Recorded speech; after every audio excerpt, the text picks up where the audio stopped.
Good evening. This is Peter Lorre. Would it bore you to hear a tale of tragic murder? Are you unwilling to sit through the telling of a strange and horrible story? The brief narrative of a man caught in a web of evil? You're not? Then, my friends, keep right on listening to the Mystery Playhouse.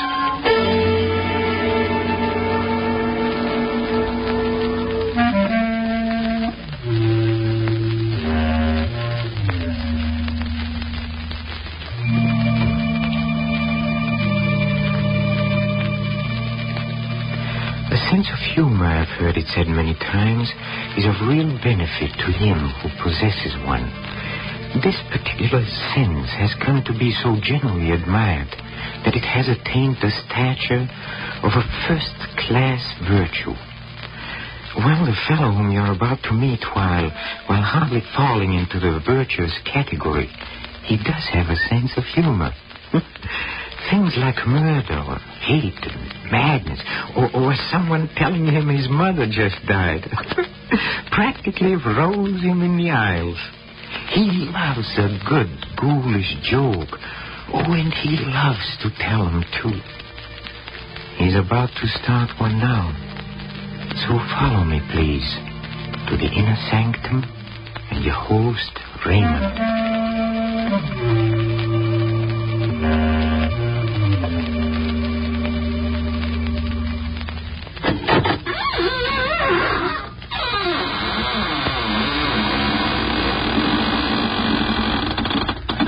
Good evening, friends of the Inner Sanctum. Now, come in, won't you? This is your host, Raymond, again, disturbing the peace. Say, have you ever had the screaming meanies? Did you ever get an attack of the yelling and wailing jitters? You walk in your sleep? Do you ever wake in the middle of the night shrieking at the top of your lungs? Oh, you do? Well, you must be an awfully hard person to live with.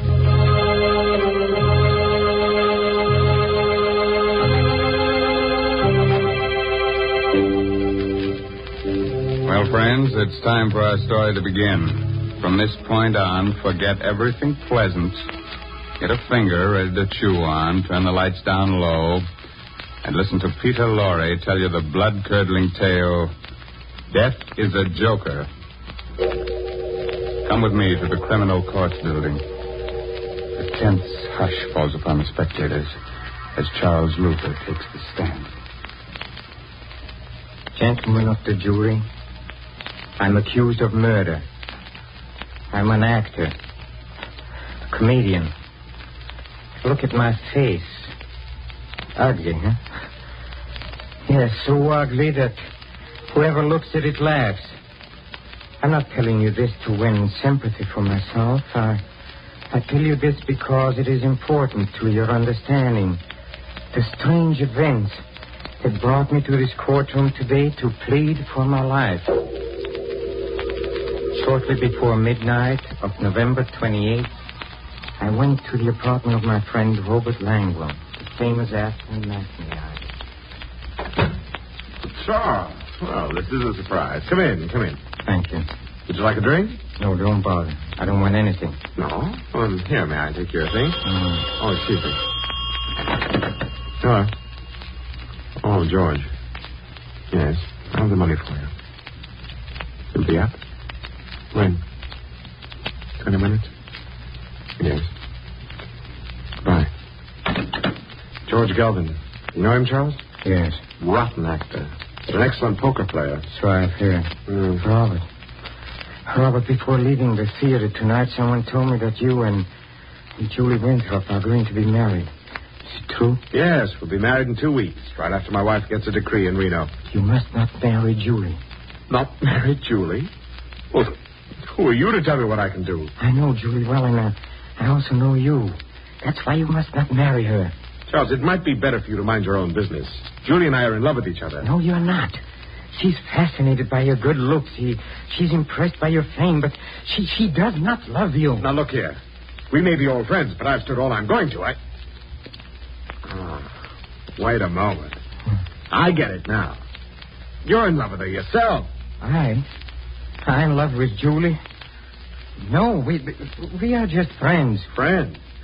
You're madly in love with her. That's why you came here tonight, isn't it? No. Friends. Stop your laughing. You in love with a girl like Julie. Why should my love make you laugh? Oh, so you admit it, huh? All right, I do. Why is it so funny? Do you think she'd have you? You, a clown, ugly, clumsy. You in love with Julie? And why not? Why not? You! Stop your laughing. Stop it. Can I? Look at yourself. Charles, let go of me. No. You're choking. Let go. A joke, huh? Charles. A joke. Laugh. Go ahead. Laugh now. Laugh. Robert. Robert. I didn't mean it. Robert. Lord, what have I done?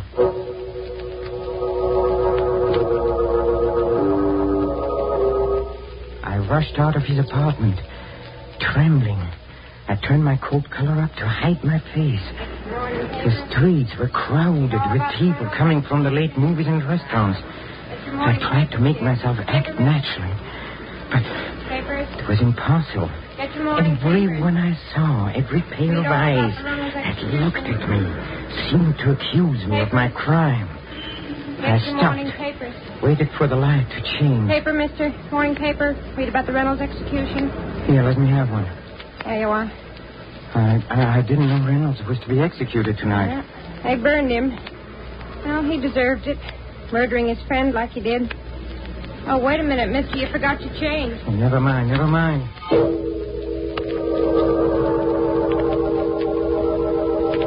I went to my apartment and I looked at the newspaper I had bought. There was a photograph of Reynolds on the first page. In his face, I saw my future. The shattered hopes, the torture of the trial, the horrible, nerve-wracking experience of waiting for death. I flung the paper away. I went to the window. I opened it. I looked down 17 stories to the ground. How tiny people look. The automobile lights moved like so many fireflies. I climbed out on the edge. I braced my arms. I took a deep breath. One last look. I closed my eyes and... Doorbell rang. I hesitated a moment. I decided to answer it. I closed the window, went to the door. Hello, Charles. Julie. Why did you rush away from the theater tonight? I was anxious to talk to you. Talk to me about what? I need your advice, Charles. What's wrong? Well, it's Robert. What happened? Well, nothing happened. It's just that I'm not sure I love him. I'm not sure. Yes, when I'm with him, everything seems all right. He's handsome and charming, but when I'm alone, I begin to wonder and to doubt. Why? Can't you guess why? Yes. You love someone else? Yes. Oh, who is it? You. Me? Yes, that's what I came here to tell you. That's why I don't want to marry him. Me? Yes, I would have told you before, but I was so afraid of making a fool of myself. Didn't seem to care. I didn't care. Julie, this is crazy. I loved you from the moment I saw you. You loved me? Yes. But, darling, why didn't you tell me? Tell you? How could I? You're so young. You're so beautiful. And look at me. Ugly, clumsy. How could I speak to you? Oh, doctor. How you look means nothing to me. Nothing? Of course not, darling. How lucky we are we found out in time. Time? In time. Oh, merciful heavens. What a joke. What a joke. Charles, what's wrong? There's tears streaming down your face. Charles, you're hysterical. Now stop it. Stop it. Julia, something you must know. Yes, Charles. Tonight I committed a murder. Murder? What are you talking about? I killed Robert. Killed Robert? Oh, out of your mind. You don't know what you're saying. But it is true. I went to his apartment and we quarreled and I killed him. Oh, no. You told me a moment ago that you loved me. Do you still love me? Yes, Charles. And tell me what to do, Julie. Help me. I can't think. I don't know where to turn, but what can I do, Julie? What can I do?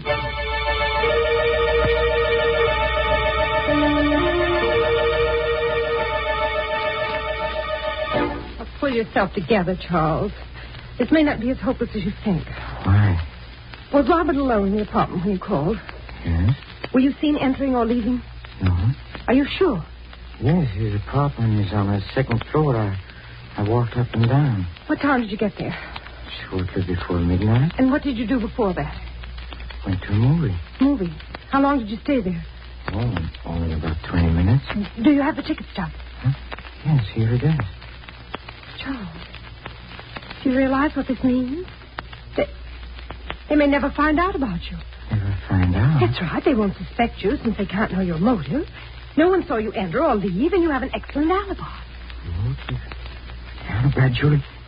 Do you realize what they're doing? They're talking of this as if we planned this crime, as though we were criminals. But I committed a crime, yes, but I'm no criminal. I didn't mean to do it. I know, darling, I know. But you must think of your own life now. And mine. Yes, Julia. Oh, I see what you mean. I'm not a criminal, but I must play the role of a criminal now. A subtler, clever criminal who is cunning enough to escape punishment. Can I do it? Can I do it, Julia? Charles, listen to me. We must find out how much the police know. If it's hopeless and they have found out about you, then it would be best to give yourself up. But let's not make any decisions until we know. But how can we know? Did Robert expect anyone tonight? Yes, George Gelvin phoned when I was there. He said he'd be up in about 20 minutes.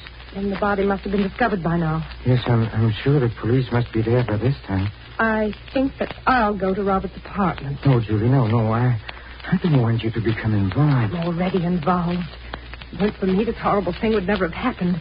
The least I can do is to help you now. But, Julie... Promise me you'll not leave this apartment, Charles. All right. I won't be long. Julie. Yes. If something happens, if something goes wrong and you're separated before you return, I want you to know that I don't know what to say, Julie. You don't have to say it, darling. I know what you mean. Goodbye. Goodbye. Criminal. I have to think like one, to act like one, have to be one. What question would they ask? Where were you at 12 o'clock midnight of November 28th? I was in a movie. Here's the stub. No, they can see immediately that I'm lying. My voice must not tremble. I shouldn't be so quick with the answer. Where were you at 12 midnight of November 28th? Where was I? Let me see. Well, I left the theater and I went to a movie. It was a very amusing picture. Very amusing. Can you prove what you say? Proof? Oh, I don't know. It would be difficult. Well, now you have the ticket stub somewhere. Yes, here. Let me show it to you. Here it is. Did you ever quarrel with Robert Langwell? Quarrel? We were friends. We played in many shows together. We were on the best of terms. That's all, Mr. Luther. You may leave now. Yes, I can plead. It is possible. I can escape punishment. police. Can it be the police? Or maybe it is Julie. Good evening, Charles. George Gallup. I know it's rather late for an unexpected visit. Yes, it is. But this is important, Charles. A matter of life and death, you might say. What do you mean? Have you a cigarette? Huh? Yes, here. Thanks. What's the matter, Charles? Your hand's trembling. It's nothing. You don't seem to be your usual self this evening. No quips, no jokes. What's wrong? I don't always feel like joking. Yes, Charles. It's strange about human nature, isn't it?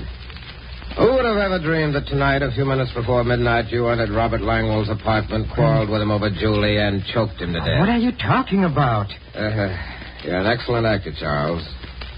But you're wasting your talents on me. Save them for the footlights. Or the police. Police? Will you please tell me what all this is about? Still acting, huh? Now, look, Charles. You killed Robert shortly before midnight tonight. You are mistaken. I was in a movie at that time. Oh, so that's your alibi. Very clever. No, Charles. Either we discuss terms now, or I go to the police. Wait. How did you find out? That is my secret. What do you want? Money. All you have on hand. All you can dig up. All right. Come with me. I have some money in the bedroom. All right. Just a moment. What is the business? Why? I'm taking no chances. Let's go. All right. Well? Where's the money? Charles, stand back or I'll fire. Stand back. No. Let go of my hand. Let go. I'll twist it. I'll twist it till the gun points to your head. Charles, let go of my hand. You don't know what you're doing. Come on. Fire. The bullet will enter your brain. Fire. Charles. Fire. Charles, don't. I'll make you fire. I'll squeeze your finger. Charles, let go. Come on. This is all a joke. I'll make you. Stop it, Charles.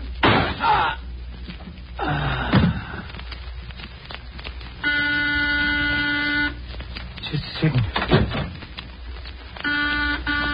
Just a second. Charles. Darling. Darling, there's nothing more to worry about. Everything's all right now. We can be married and go on living and never fear anything. What makes you say that? Darling, you didn't commit a crime at all. What do you mean? Robert's alive. Alive? Yes, he's downstairs now paying the taxi. Robert is alive? Yes. I spoke to him about the marriage, and he was wonderful about the whole thing. Darling, aren't you happy? Our worries are all over. You can smile and be gay. That must be Robert now. Hello, Charles. Robert, I thought you were... Well, I'm not. Oh, but how did you... See, I fainted. George Galvin came in and brought me to. George Galvin. Did you tell George Galvin what happened? Yes, I did. Look here, Charles. As I told Julie, I'm willing to forget the whole thing if you are. Forget? Forget? Yes. It might have ended tragically, you know, but thinking it over, I realized I'm as much to blame as you are. So if you're willing to shake hands. Shake hands? There now, darling. There's nothing more to worry about. I feel so happy I could... Charles, what's the matter with you? It's nothing. It's nothing. It's nothing.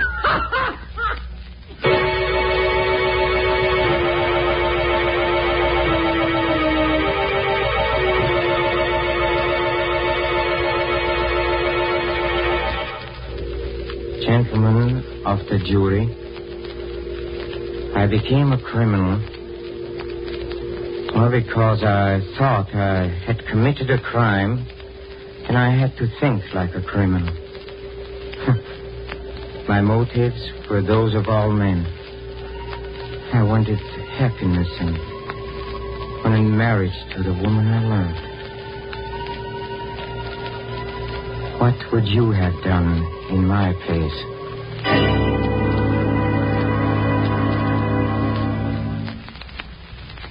And I still think I know that guy. I wish I could place him. Well, it must be wonderful to have a sense of humor, but I don't think Charlie feels much like laughing. Do you? We'll pay a return visit to the Inner Sanctum and its fun-loving host Raymond soon, but don't go, please. Not until we drop in at the green room, where the players are rehearsing our next performance in a mystery playhouse. Come with me, please. Come. Change the dressings at midnight and again in the morning, nurse. Yes, Doctor. Well, Doctor, what did you find? Will I be blind? Is it very bad? Now, take it easy, Mr. Denton. There's nothing to worry about. Nothing at all. You're sure? You aren't just saying that. I'm quite sure. Valerie, did you hear that? I'm not going to be blind. Valerie, where are you? Right here, darling. Did you hear? I won't be blind. Isn't that wonderful?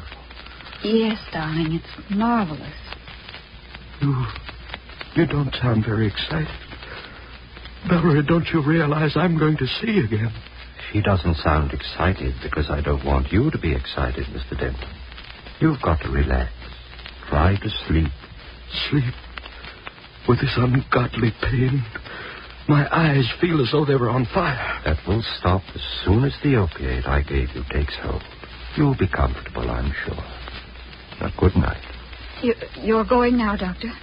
Yes, I'll look in on your husband in the morning. Stephen? Yes, Valerie?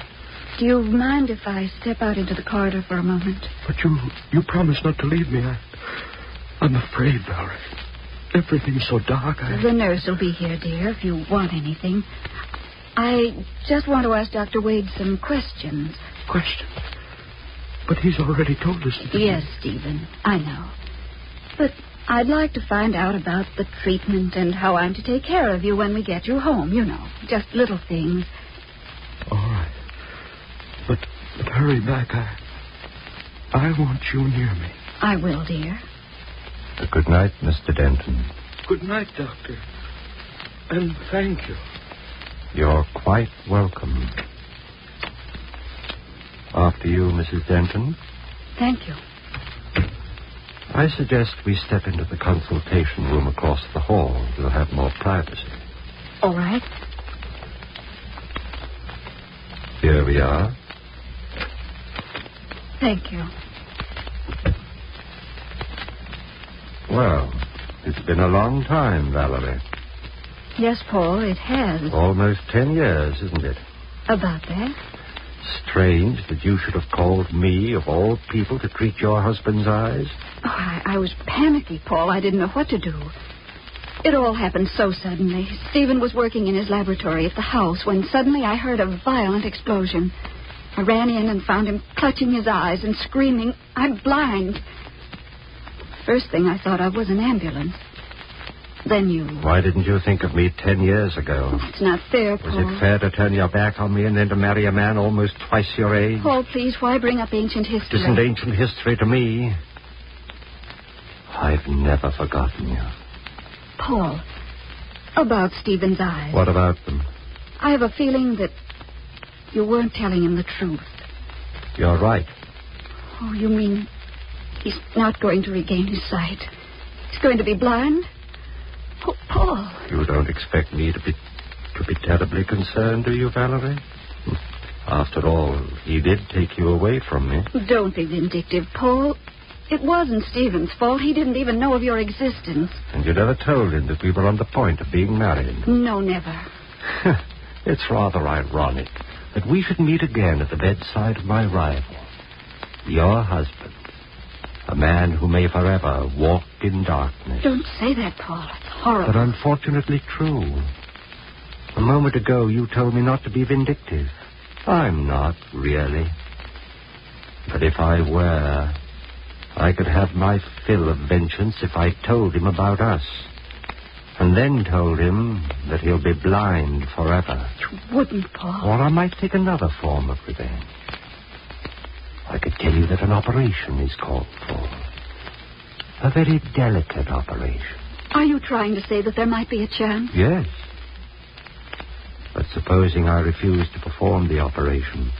Paul, you're joking. You can't mean that. Perhaps not. But you call me vindictive.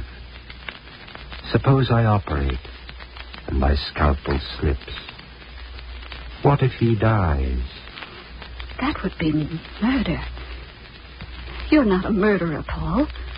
You wouldn't risk your professional reputation. Why must you torment me this way? You really love him, don't you? Yes, I do. Then forget the things that I've been saying.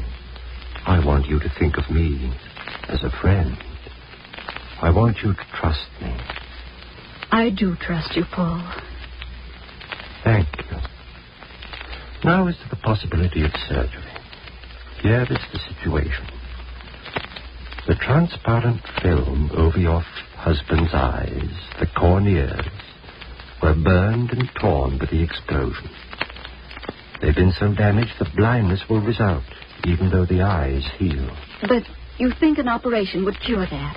Possibly, although it's a very delicate job. The injured cornea must be peeled away and replaced by a fresh, healthy one. Where can you get healthy corneas? From the eyes of the dead. Oh. It isn't quite as horrible as it sounds, Valerie. You know, dying people often will their eyes for just this purpose. We maintain what we call a corneal bank. It's much the same as a blood bank, only but there's this difference. Corneal tissue can't be stored more than 48 hours. It must be fresh, or it's no good. You have some available in the bank? No, that's the trouble. I'm afraid we haven't. But there's got to be some, Paul. I don't know where, Valerie. Unless... Unless what? I was just thinking. Last night, one of the interns asked me to look at a charity case that puzzled him. The patient is a Hindu or a Persian named Chandler. He lives in a dirty little shack near the waterfront. Yes, Paul. I stopped by and examined him. I found him in incurable condition. There's no way to save him. He won't live more than a day or two, but his eyes are healthy.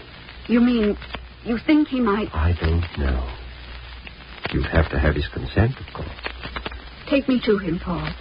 I'm sure I can make him understand. Oh, it may not be so easy, Valerie. He's a strange person. A mystic and a spiritualist. Let me try. Just take me to him. All right. We can go there now.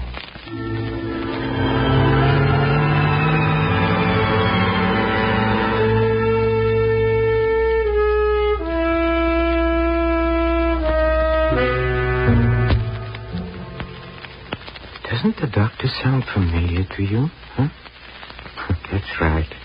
It's Boris Karloff, up to his old tricks. I think it might amuse you to be on hand for our next performance, when we present Mr. Karloff and Creeps by Night. This is Peter Lorre closing the doors of the Mystery Playhouse. Good night. Sleep tight.